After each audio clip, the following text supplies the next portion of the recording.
tiens à vous féliciter ou vous remercier pour l'opportunité que vous nous avez. En fait, nous avons eu la chance de visiter le territoire de Kassogo-Lunda, c'était la semaine passée.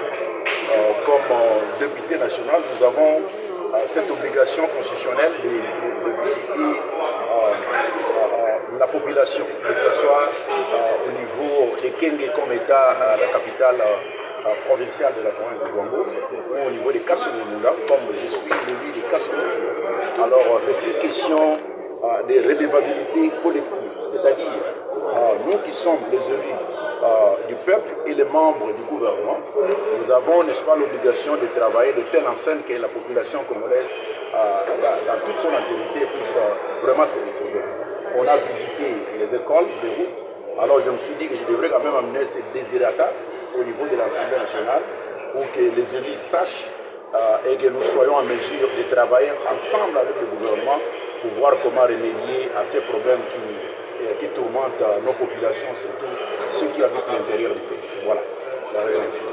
Alors, comment avez-vous trouvé la réponse du président de l'Assemblée nationale par rapport à votre... Non, mais le président Caméré, non seulement qu'il a l'expérience, mais il comprend au moins les difficultés, compte tenu du fait que lui-même a eu la chance de vivre. Dans le contexte actuel, nous parlons du Grand Bandundu. L'honorable Vital Caméré a passé son enfance à Kikui.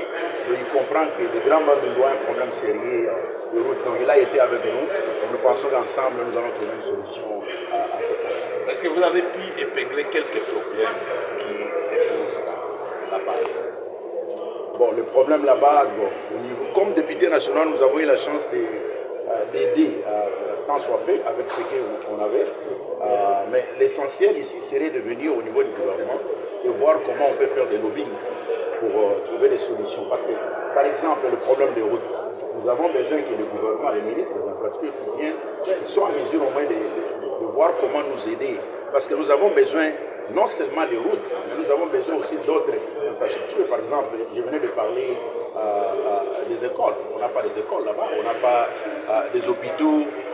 Alors, si le gouvernement en place, c'est-à-dire en commençant avec la première ministre, pouvait, n'est-ce pas, réfléchir et voir comment trouver une solution à tout ce que nous avons comme problème. Moi, je pense que l'essentiel ici est de retenir que les élus, nous avons l'obligation de visiter nos bases.